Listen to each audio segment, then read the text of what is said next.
Qu'est-ce que la réalité lorsqu'il n'y a personne pour en être témoin? Qui sommes-nous sous le flot incessant de pensées qui traversent notre esprit?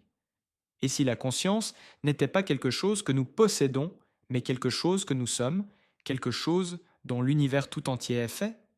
Carl Jung a un jour décrit la conscience comme une vaste étendue, l'ego n'étant rien de plus qu'une petite île flottant en son sein. Il proposait également une réflexion audacieuse. Vous n'entrez pas dans le monde, vous en êtes l'expression. De là émerge une question troublante. Se pourrait-il que ce que j'appelle mon esprit ne m'appartienne en réalité pas du tout? Nous avons tous, tôt ou tard, frôlé une rupture dans l'ordinaire. Un sentiment fugace mais puissant que quelque chose de plus profond se déploie sous la surface de la vie quotidienne. Cela peut survenir en marchant dans une rue familière, assis tranquillement sur un banc de parc, ou même en regardant une vidéo comme celle-ci.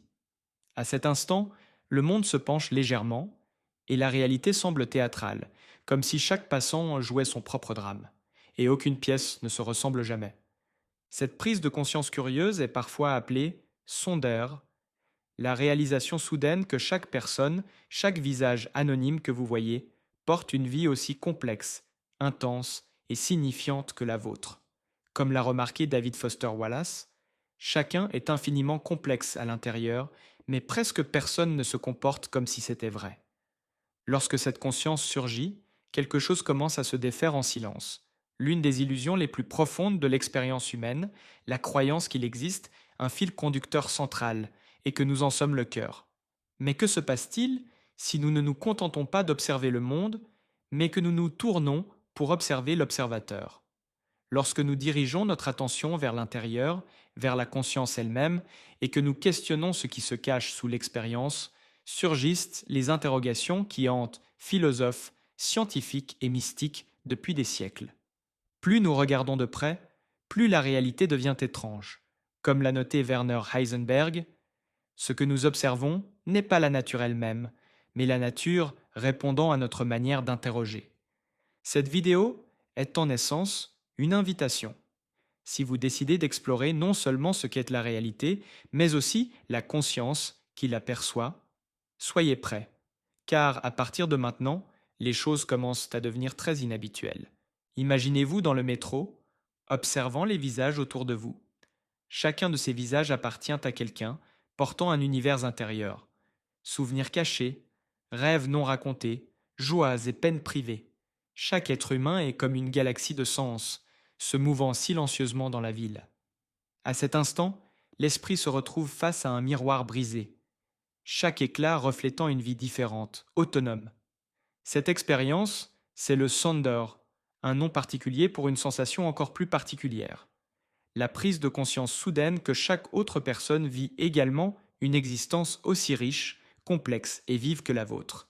Et bien que cela puisse désorienter, cela déconstruit aussi la plus grande illusion de l'ego, la fantaisie selon laquelle nous serions le seul protagoniste d'un récit unique et linéaire. En vérité, il n'y a pas une seule histoire, mais des milliards, se percutant, s'entrelacent et se divergeant à l'infini. Le philosophe Thomas Nagel a décrit cette capacité à se détacher de soi-même comme la vue de nulle part, un instant fugace où nous pouvons momentanément libérer notre perspective égocentrique et percevoir l'immense étendue des expériences conscientes d'autrui. Mais pourquoi cette prise de conscience nous frappe-t-elle si profondément?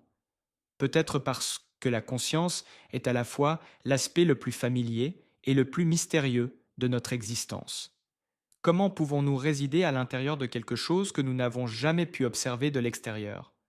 Nous sommes l'œil qui ne peut jamais vraiment se voir lui-même. Et lorsque nous commençons à sonder la conscience en nous demandant ce qu'elle est, d'où elle vient, et si elle est singulière ou partagée, des phénomènes étranges commencent à émerger. Non pas dans le monde autour de nous, mais dans l'architecture même de notre perception de la réalité. Se reconnaître comme simplement un parmi des milliards n'est pas un acte de diminution de soi. Au contraire, cela amplifie le mystère. C'est reconnaître que bien que chacun de nous soit unique, nous sommes également interconnectés. La conscience fonctionne comme un théâtre où chaque observateur est simultanément un acteur, illuminé par son propre projecteur. Et pourtant, Ces lumières se croisent, se chevauchent et éclairent les mêmes objets. Italo Calvino écrivait que chaque personne est comme une ville invisible qui ne peut jamais être entièrement cartographiée. Comprendre cela éveille quelque chose de plus profond que l'empathie. Cela suscite un sentiment d'humilité cosmique. Et avec cette prise de conscience vient la question inévitable. Si toutes ces réalités distinctes se déploient en même temps, sans qu'aucune ne soit entièrement accessible à une autre, qu'est-ce que cela implique pour la réalité elle-même? Est-ce la somme de toutes les consciences, une sorte de moyenne, ou quelque chose de bien plus étrange, existant dans l'espace entre les esprits? Le physicien et philosophe Carlo Rovelli suggère que le monde n'est pas composé de choses statiques, mais d'événements. La conscience semble agir comme la scène sur laquelle ces événements prennent forme, un espace où la matière brute de l'existence se transforme en signification, récit et émotion. Nous avons commencé cette exploration avec un sentiment de déconnexion, d'étrangeté. Pourtant, ce qui la rend peut-être encore plus remarquable, c'est la reconnaissance que nous sommes tous reliés par un fil invisible, la capacité de percevoir, de ressentir, d'imaginer. La conscience, ce phénomène mystérieux que nous ne pouvons pas totalement expliquer mais dont nous ne pouvons pas nous passer, est ce qui nous unit, même lorsque tout semble nous séparer. Vous êtes-vous déjà arrêté pour considérer ce que vous tenez vraiment pour réel? Les choses que vous pouvez toucher, mesurer et prévoir, la solidité du monde, la continuité du temps, le déroulement logique des événements. Maintenant imaginez tout cela se fracturant comme un miroir soumis à une immense pression. Bienvenue dans le domaine de la physique quantique, où la réalité dépend du point de vue et où le monde semble exister uniquement lorsqu'il est observé. Bien que cette idée puisse sembler absurde, elle repose sur des preuves scientifiques solides. Au début du XXe siècle, des expériences ont commencé à révéler une vérité profondément déconcertante. Les particules subatomiques, comme les électrons et les photons, ne possèdent pas de position définie tant qu'elles ne sont pas mesurées. Prenons par exemple le célèbre expérience de la double fente. Lorsque les particules ne sont pas observées, elles se comportent comme des ondes, se superposant et interférant entre elles comme si elles n'étaient que des potentialités dérivant dans l'espace vide. Pourtant, au moment où elles sont mesurées, elles s'effondrent en particules distinctes suivant des trajectoires précises. Le simple fait de les observer modifie le comportement du monde. Comme l'a dit célèbrement John Archibald Wheeler, aucun phénomène n'est un phénomène réel tant qu'il n'est pas un phénomène observé. Cette idée a conduit à l'émergence de deux grandes écoles de pensée. D'un côté, les réalistes, tels qu'Albert Einstein, soutenaient que l'univers existe indépendamment, avec des propriétés fixes, quelles que soient les observations. De l'autre, les antiréalistes, comme Niels Bohr, affirmaient que ces propriétés n'existent que lorsqu'elles sont mesurées. La réalité n'est pas un dehors préexistant, mais quelque chose qui prend forme par l'acte même d'observer. Einstein, mal à l'aise avec cette idée, demanda un jour avec ironie: croyez-vous vraiment que la Lune n'existe pas quand personne ne la regarde? Mais les preuves expérimentales implacables continuaient de contredire son intuition. Certaines des preuves les plus spectaculaires proviennent de l'intrication quantique. En 1972, le physicien John Clauser réalisa des expériences montrant que des particules ayant interagi auparavant continuaient de s'influencer mutuellement, même séparées par des distances énormes. Mesurer l'une semblait instantanément déterminer l'état de l'autre, sans que l'information ait le temps de voyager entre elles. Ce résultat défie directement un pilier de la physique classique, la localité, principe selon lequel les objets ne peuvent être influencés que par leur environnement immédiat. Des années plus tard, Clauser, avec Alain Aspect et Anton Zeilinger, reçurent le prix Nobel pour avoir démontré exactement ce qu'Einstein craignait. L'univers n'est pas localement réel. Les propriétés des objets ne sont ni fixes ni indépendantes. Elles peuvent s'influencer instantanément à travers de vastes distances. En effet, la réalité semble se construire à mesure que nous l'observons. Les implications vont bien au-delà de la physique, remettant en question notre compréhension philosophique de l'existence. Si l'acte d'observer modifie ce qui est observé, quel rôle la conscience joue-t-elle dans ce processus? Sommes-nous de simples témoins passifs d'un univers préfabriqué ou des co-créateurs actifs de la trame même de la réalité? C'est là que la physique et la métaphysique se rejoignent. Lorsque l'observateur devient une partie inséparable du système observé, le concept même de réalité objective commence à s'effriter. David Bohm, philosophe et physicien, proposa que l'univers n'est pas composé de choses, mais de relations, un flux continu et dynamique d'informations, l'observateur n'étant qu'un participant supplémentaire à ce grand jeu. Le domaine quantique révèle un univers instable, constamment en formation, où plusieurs possibilités coexistent jusqu'à ce qu'un choix soit effectué. Mais à qui appartient ce choix? Et quelle est la véritable signification de cette décision? Lorsque nous faisons face à l'étrangeté fondamentale de la réalité, nous sommes obligés d'abandonner nos certitudes. Peut-être est-ce précisément ici que commence la véritable exploration de la conscience, non pas comme quelque chose de confiné dans notre esprit, mais comme une force participant au déroulement même du cosmos. Jusqu'à présent, nous avons vu que le monde est bien moins solide qu'il n'y paraît, et que la réalité, à l'échelle microscopique, change lorsqu'elle est observée. Cela soulève une question encore plus profonde: que signifie réellement observer, mesurer? Et pourquoi de tels actes auraient-ils le pouvoir de façonner l'existence même des choses? En cherchant à comprendre le rôle de l'observation dans la réalité, le physicien John Archibald Wheeler a proposé une idée audacieuse. L'univers est participatif. Il n'existe pas simplement, il répond. Selon Wheeler, la réalité n'est pas composée de matière ou d'énergie, mais d'unités fondamentales d'information. Chaque question posée, chaque choix concernant la manière de mesurer, d'observer ou d'interagir avec le monde laisse une trace, une information qui est enregistrée. Ce n'est pas une simple métaphore, c'est le cadre même de l'existence.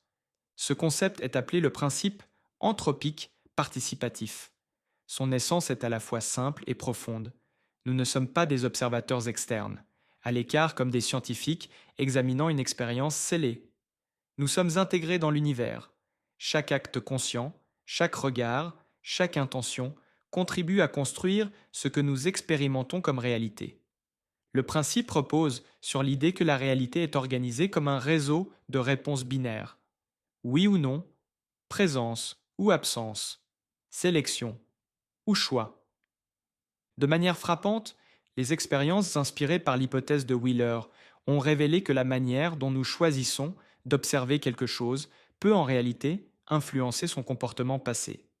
Autrement dit, des décisions prises dans le présent peuvent affecter des événements qui semblent déjà s'être produits. Il ne s'agit pas de voyage dans le temps, c'est quelque chose de bien plus fondamental. La réalité reste indéfinie jusqu'à ce qu'une interaction ait lieu. Ainsi, le monde n'est pas une structure préfabriquée et statique qui attend d'être découverte. C'est un réseau dynamique de possibilités, se façonnant continuellement à travers notre engagement avec lui. Cette perspective encourage une nouvelle compréhension de la conscience. Elle n'est pas un sous-produit passif de l'univers physique, mais peut-être une partie essentielle de son mécanisme. Si cela est vrai, nous ne sommes pas de simples observateurs, nous sommes des créateurs actifs, co-créateurs du tissu même de la réalité. Et avec cela vient une responsabilité profonde. Si la réalité réagit à la manière dont nous interagissons avec elle, alors nos croyances, nos intentions et nos actions influencent bien plus que notre propre expérience. Elles influencent le monde lui-même. Le philosophe et neuroscientifique Thomas Metzinger propose que la conscience humaine construit un tunnel de réalité, une représentation interne que nous prenons pour le monde réel. Pourtant, ce modèle est filtré, édité et intrinsèquement subjectif. L'univers lui-même pourrait être radicalement différent de ce que nous percevons. Et pourtant, nous interagissons avec lui profondément, comme si nos choix et nos actions avaient le pouvoir de le façonner. Nous ressemblons à des navigateurs qui, en dessinant une carte, tracent simultanément le territoire lui-même. En ce sens, la notion d'univers participatif n'est pas seulement une hypothèse scientifique, c'est un défi philosophique. Elle nous incite à vivre avec plus de présence, de conscience et de responsabilité, car, à un certain niveau, chacune de nos actions contribue à la toile invisible qui tient le cosmos ensemble. Et si nous avions mal compris la conscience depuis le tout début? Et si, au lieu de nous demander comment la matière génère la conscience, nous nous demandions comment la conscience s'exprime à travers la matière? Ce changement radical de perspective constitue la base de l'une des théories les plus provocantes et fascinantes de la philosophie de l'esprit, le panpsychisme. Selon cette vision, la conscience n'émerge pas seulement dans les cerveaux très complexes, comme ceux des humains, mais constitue une propriété fondamentale de l'univers, tout aussi essentielle que la masse ou la gravité. Autrement dit, tout possède une forme de conscience, à un certain niveau, pas une conscience humaine ou une pensée sophistiquée, mais un principe subjectif fondamental, une étincelle d'expérience. Bien que cela puisse sembler mystique, ce n'est en rien une idée nouvelle. Des philosophes comme Baruch Spinoza au XVIIe siècle soutenaient que l'esprit et la matière sont deux faces d'une même substance. Plus récemment, des penseurs tels que Galen Strawson et Philip Goff ont affirmé qu'il est difficile de comprendre comment une matière dépourvue d'esprit pourrait produire la conscience, à moins que d'une certaine manière, la matière elle-même ne possède déjà un aspect mental. Le raisonnement est frappant. Si tout ce que nous sommes est composé de particules, et si ces particules sont les mêmes que celles qui constituent l'univers, pourquoi la conscience n'émergerait-elle que lorsqu'elles sont arrangées selon une configuration très particulière? Ne se pourrait-il pas que chaque particule contienne un certain degré de conscience, et que ce que nous appelons conscience humaine soit simplement une manifestation très complexe de cette qualité universelle? Cette idée pourrait même éclairer certains des mystères de la physique quantique. Comme les expériences l'ont montré, le simple fait d'observer des particules peut modifier leur comportement. Si toutefois une forme de conscience existe dans toute la matière, peut-être n'y a-t-il jamais eu un seul moment sans observateur. Peut-être que l'univers lui-même constitue un vaste champ conscient, interagissant avec lui-même comme un cerveau cosmique réfléchissant à sa propre existence. Ce concept résonne directement avec la notion de Carl Jung selon laquelle psyché et matière sont deux facettes de la même réalité. Il s'accorde également avec la théorie plus récente de Rupert Sheldrake sur les champs morphiques, qui propose une sorte de mémoire collective dépassant l'expérience individuelle. Ce sont des tentatives audacieuses de reconnecter les humains à l'ensemble du cosmos, non pas en tant qu'êtres extérieurs cherchant à déchiffrer les secrets de la nature, mais comme parties intégrantes d'un système vivant et sensible. Naturellement, cela bouscule notre zone de confort.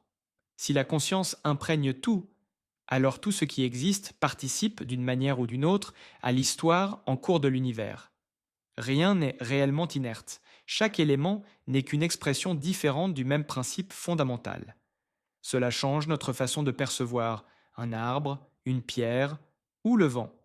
Cela modifie également la manière dont nous nous voyons dans le monde, non pas comme des maîtres de la nature, mais comme ses composants, non pas comme des spectateurs détachés, mais comme des participants actifs au sein d'un vaste réseau énigmatique et vivant. Pourtant, le doute demeure. Comment pourrions-nous jamais prouver cela? La vérité est que peut-être nous ne le pouvons pas, du moins pas avec les outils dont nous disposons actuellement. Comme le conseillait le poète Rainer Maria Rilke, vivez les questions maintenant, et peut-être un jour, dans un futur lointain, vous vivrez peu à peu, sans vous en rendre compte, jusqu'à trouver les réponses. Peut-être que le but n'est pas d'atteindre une conclusion finale, mais de continuer à explorer avec humilité, courage et curiosité. Car s'il existe réellement un esprit derrière le cosmos, ou si le cosmos lui-même est un esprit, alors chaque pensée que nous avons pourrait être un murmure subtil de l'univers tentant de se comprendre lui-même.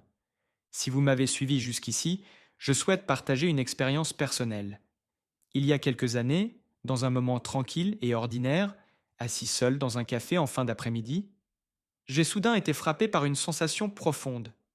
En regardant les passants défiler dehors, j'ai réalisé que chacun portait une histoire, des rêves, des douleurs et des pensées totalement inaccessibles pour moi. Et pourtant, ils étaient là, vivant leur vie simultanément à la mienne. Ce fut un moment de stupéfaction. À l'époque, je ne pouvais pas nommer ce sentiment, mais il a transformé ma perception du monde. Il m'a fait me demander, qu'est-ce que nous passons encore à côté? Qu'est-ce que nous échouons encore à percevoir? C'est pour cela que je crée ces vidéos. La philosophie, je crois, n'est pas seulement un exercice intellectuel, c'est une pratique qui nous aide à vivre plus pleinement, à être plus conscient et à rester présent. Et si vous ressentez la même chose, sachez que cet espace est aussi le vôtre. Merci de m'accompagner dans ce voyage. Maintenant, si vous n'avez pas encore aimé, commenté ou vous êtes abonné, je n'imagine que deux possibilités. Soit vous avez déjà atteint le nirvana et êtes au-delà des vanités numériques, soit vous êtes un observateur quantique, attendant le moment précis pour faire s'effondrer la réalité du bouton d'abonnement. Alors allez-y, cliquez, commentez et partagez cela avec quelqu'un qui, comme vous, ressent parfois l'univers chuchoté des vérités étranges. Je vous assure que dans la prochaine vidéo, nous explorerons encore plus profondément cette couche de la réalité. Deux vidéos apparaissent dès maintenant sur votre écran. L'une révèle ce qui pourrait être le secret le plus négligé de l'esprit humain, tandis que l'autre a le potentiel de transformer complètement votre compréhension du temps. Mais vous ne découvrirez leur vérité qu'en cliquant. À tout de suite.